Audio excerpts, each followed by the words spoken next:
आज अपने आगे का भाग है, पार्ट 5 पढ़ेंगे। यानी बगानों में स्वराज। तो देखिए,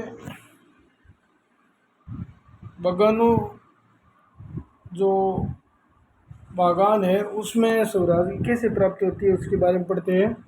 महात्मा गांधी के विचारों से स्वराज जी, यानी महात्मा गांधी के विचारों और स्वराज की अवधारणा के बारे में मजदूरों की अपनी समझ थी।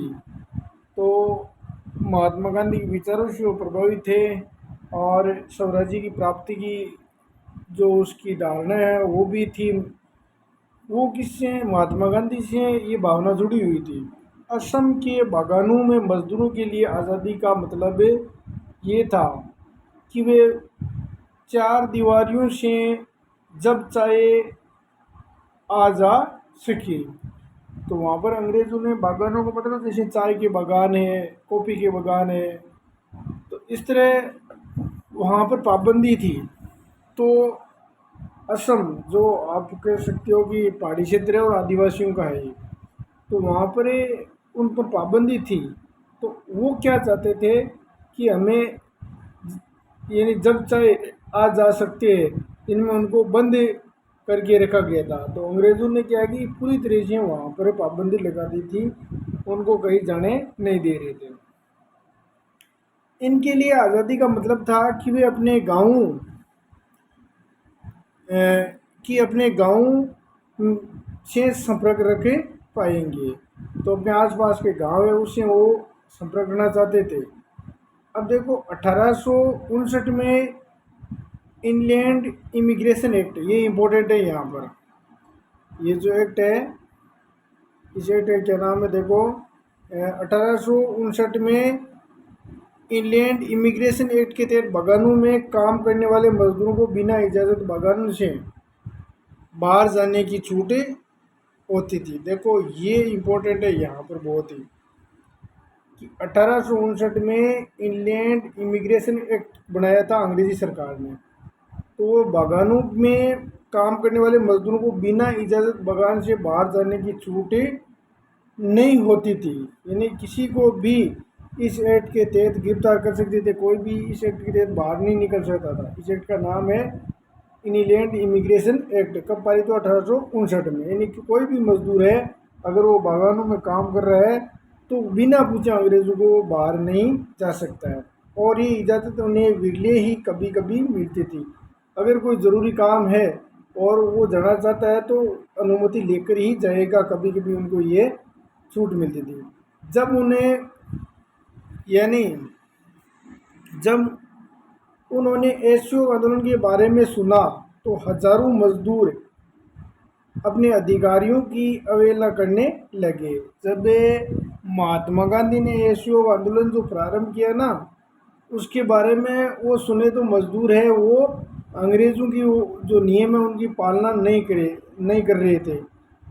उन्होंने बागान छोड़ दिए। यानी महात्मा गांधी ने जो असहयोग आंदोलन प्रारंभ किया ना 1920 में, वो उसमें साथ में जुड़ना चाहते थे तो बागान छोड़ दिए थे। बागानों में क्या है कि मजदूर काम करते थे और अपने घर बहुत चल दिए। तो सारे बागान के जो मजदूर है जो बागानों में काम करते थे, उन्होंने बागान छोड़ दिए और घर की तरफ चल दिए। इनको लगता था कि अब गांधी राज आ रहा है। तो इन मजदूरों को ये लगता था अब गांधी का राज आएगा, इसलिए अब तो हर एक को गांव में ज़मीनें मिल जाएगी। तो ये जो बागानों में काम करने वाले मजदूर है वो ये सोचने लगे कि गांव में अब हमें ज़मीन मिल जाएगी और महात्मा गांधी जी का राज आएगा। लेकिन वो अपनी मंजिल पर नहीं पहुंच पाए। अब देखो यहाँ रेलवे और स्टेमरों की हड़ताल के कारण, यानी रेलवे में हड़ताल होने के कारण और स्टेमरों की हड़ताल के कारण वे रास्ते में ही फंस गए। तो इस कारण से वो पहुंच नहीं पाए थे। देखिए, एक बार पुनः देख लीजिए कि रेलवे और स्टेमरों की हड़ताल के, यानी रेलवे कर्मचारी भी हड़ताल कर दी थी, इसके कारण वो रास्ते में ही फंस गए और उन्हें पुलिस ने पकड़ लिया, उनकी बुरी तरह पिटाई कर दी गई थी। तो इन मजदूरों को, जो बगान वाले काम करने वाले, वो बीच में ही पकड़े गए थे। असहयोग आंदोलन में सम्मिलित होना चाहते थे। इन स्थानीय आंदोलनों की यानी अपेक्षाओं और दृष्टियों को कांग्रेस के कार्यक्रम में परिभाषित नहीं किया गया था। तो इन स्थानीय आंदोलनों को इनकी उपेक्षा की गई थी और कांग्रेस के कार्यक्रमों में परिभाषित उनको उल्लेख नहीं किया गया था।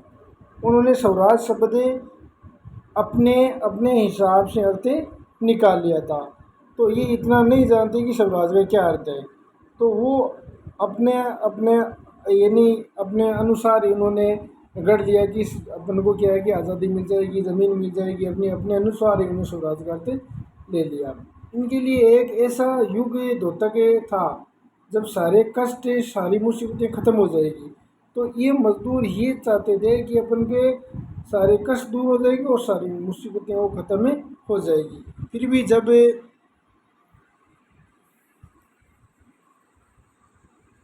देखो, फिर भी आदिवासियों ने गांधी जी के का नारा लगाया। तो ये आदिवासी गांधी जी से काफ़ी प्रभावित थे।